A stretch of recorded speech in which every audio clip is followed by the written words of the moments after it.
Bonjour à tous et bienvenue sur la chaîne de Vapoclop. Aujourd'hui, présentation de l'atomiseur reconstructible tank Killing Mini RTA de chez Vandivap. L'atomiseur reconstructible Killing Mini est un atomiseur qui est fait pour du single coil en prise directe. À l'intérieur, nous trouverons bien entendu l'atomiseur Killing. Également fourni, on le voit ici, un tank en Pyrex qu'on appelle les tanks Bubble qui sont légèrement plus larges pour pouvoir bien entendu augmenter la capacité en termes de millilitres. Normalement, si mes informations sont bonnes, là il y a un peu moins de 5 millilitres et on arrive à un peu plus de 5 millilitres avec le tank Bubble. Un drip tip 810 un peu plus large qui lui est en plastique. Et ici un sachet avec plusieurs choses. Premièrement, tournevis clé Allen pour bien entendu pouvoir faire la reconstruction de l'atomiseur. Un petit peu de visserie, une résistance, un adaptateur pour drip tip 510 et quelques joints. Un certificat de qualité et pour finir un manuel d'utilisation. Au niveau de l'atomiseur, nous avons ici un drip tip qui est très large, ce qu'on appelle les drip tips dits 810 qui lui pour le coup est fait en résine. Ensuite nous avons ici un top cap que nous allons pouvoir saisir et dévisser qui va bien entendu nous laisser apparaître deux cyclopes afin d'effectuer un remplissage de l'atomiseur car c'est un atomiseur qui se remplit par le haut. À la base de l'atomiseur, nous avons une connexion type 510. Ici, nous avons une bague qui va nous permettre, bien entendu, de faire varier les arrivées d'air. Je pourrais bien évidemment venir ici saisir cette base et la dévisser, ce qui va tout simplement séparer d'un côté le deck de reconstruction et de l'autre la chambre d'atomisation avec le tank en Pyrex. Je pourrais ici bien entendu pousser pour sortir le tank, effectuer le nettoyage complet ou le changer pour le tank bubble. Ici au niveau du deck de reconstruction, comme on le voit, il est un petit peu particulier, il fait une sorte de vague et on le voit ici, il y a deux vis, en tout cas deux trous et là on le voit. Il y a deux petites vis cruciformes. On va venir ici dévisser ces vis cruciformes, mettre la résistance comme ceci par-dessus, resserrer les vis et tous les petits trous comme on peut voir ici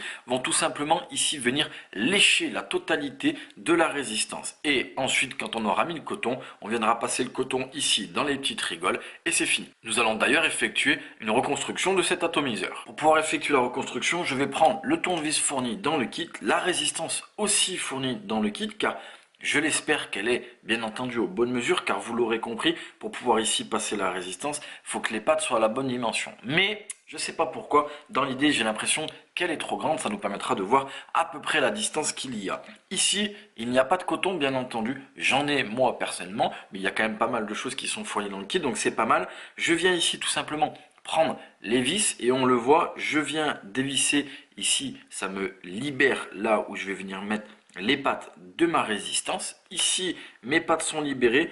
On va tester.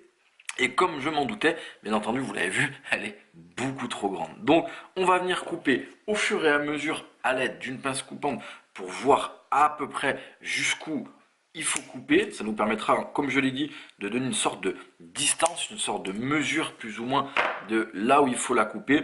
J'en ai coupé pas mal, excusez-moi. Des fois, la caméra part en live. Ici, je suis pas mal du tout, il manque quelques millimètres, donc je vais recouper encore un petit peu. Ici, j'ai bien coupé ma résistance, on le voit, il me reste quand même peu de pattes. On va essayer tout simplement, normalement c'est bon, puisque je ne suis pas obligé d'aller au fond. Là, on le voit, ma résistance est complètement de travers, mais elle ne touche pas au milieu. Donc on va la laisser comme ceci de travers, on va venir revisser les vis, et je vais venir à l'aide du tournevis, bien entendu, la mettre plus droite, et en tout cas plus correctement. Ici, je viens bien entendu revisser mes vis. Ici, mes vis ont été revissées. Vous le voyez, la résistance est complètement de travers. Ce n'est pas grave. Je viens ici tout simplement la remettre toute droite. Ici, on le voit, j'ai replacé ma résistance correctement. On le voit, elle ne touche pas les bords, bien entendu, pour éviter les courts-circuits. Je vais maintenant prendre du coton et on va faire le cotonnage. Ici, j'ai pris une bande de coton, j'ai fait d'un côté une pointe, je viens passer comme ceci mon coton à l'intérieur de cette résistance. Si je ne dis pas de bêtises, la résistance fournie est une résistance Clapton, donc après, bien évidemment, on fera les montages qu'on veut à l'intérieur de notre atomiseur. Et ici, vous l'aurez compris, je viens couper pour pouvoir tout simplement mettre le coton ici au niveau de la petite rigole. Donc pas besoin d'en laisser beaucoup. Ici, je viens couper ma foi assez court aussi. C'est pas un atomiseur qui demande énormément de coton. Il faut juste, et c'est là le plus important, venir bien le placer ici au niveau des rigoles. Ici, je vais imbiber mon coton pour bien le placer correctement. Là, je l'ai fait à sec. Vous pouvez bien entendu humecter votre coton pour pouvoir vous aider à le placer. On va remonter l'atomiseur et nous allons le tester. Donc voici donc avec l'atomiseur Killing Mini remonté. Comme d'habitude, j'ai bien imbibé les cotons. Je n'ai pas rempli l'atomiseur à fond puisque, bien entendu, pas besoin d'avoir un temps complet pour qu'il fonctionne. Pour être totalement honnête avec vous, vous l'avez vu dans la reconstruction, j'ai coupé assez court les cotons, mais ils étaient assez épais. Donc j'ai placé mon coton à sec et avant de tout remonter, comme je vous l'ai dit, j'ai imbibé mon coton.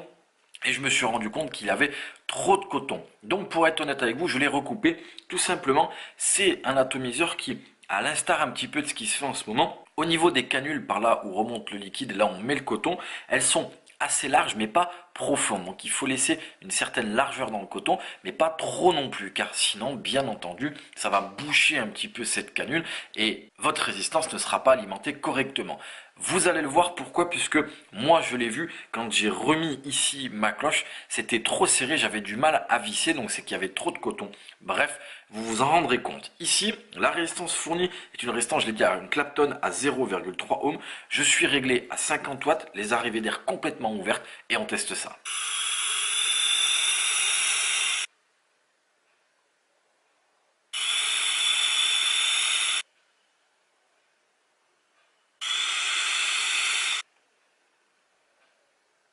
Waouh, vous l'avez vu, production de vapeur juste énorme. C'est un atomiseur qui est fait pour ça, qui est fait pour faire du cloud, et c'est là où c'est intéressant, c'est pas quelque chose qui a une restitution extrêmement puissante. Pourquoi? Vous l'avez entendu sûrement quand j'ai fait le test, les arrivées d'air sont vraiment très larges. J'ai l'impression de respirer dans cet atomiseur, donc pour le coup, même si je mets de la puissance à l'intérieur de mon coil avec un coil bien entendu adapté, vu qu'il y a quand même une grosse arrivée d'air, c'est quelque chose qui est vraiment aérien et agréable en bouche. Ce n'est pas agressif au niveau de la saveur et du hit. Il est vraiment agréable comme atomiseur à utiliser. En ce qui concerne du coup la saveur, là, pour le coup, vous l'aurez compris, je n'ai pas quelque chose de très chaud en bouche, c'est quelque chose d'assez tiède, mais vu qu'il y a quand même un petit peu de puissance, malgré le fait que l'air vient un petit peu calmer cette puissance, c'est quelque chose qui avantage plutôt les liquides qui sont sucrés, comme les classiques, les gourmands, et effectivement certains fruités, avec des liquides un peu frais. Là, pour le coup, la restitution risquera de ne pas être au top. Avec tous les autres liquides, en revanche, la restitution de la saveur est parfaite. En ce qui concerne la cible visée par cet atomiseur, et bien pour le coup, avec tout ce que je vous ai dit, je serais tenté d'expliquer aux débutants, en tout cas ceux qui débutent dans la vape en prise directe, je ne parle pas des débutants au sens propre du terme, ceux qui commencent dans la vape en prise directe, de éventuellement tester cet atomiseur, car pour le coup, on pourra effectivement avoir un montage du coil assez simple, vous l'avez vu, c'est pas très compliqué, le placement du coton est assez simple aussi, et pour le coup, si on fait une erreur, la cloche va nous le dire tout de suite, on ne pourra pas revisser, et ils pourront faire, bien entendu, de la prise directe vachement tranquille, sans avoir quelque chose d'agressif, et on pourra ensuite monter en puissance en termes de coil et de watts, tout en ici venant restreindre les arrivées d'air, donc avoir quelque chose quand même de beaucoup plus puissant. Il est vraiment évolutif dans ce domaine. Et au passage, le petit drip tip, le petit si je puis me permettre, puisque c'est un drip tip 810, est vraiment agréable en bouche. Voilà, ce sera tout pour l'atomiseur reconstructible Tank Killing Mini RTA, la version single coil de chez Vandivap, et nous vous remercions d'avoir laissé cette vidéo sur la chaîne de Vapoclop.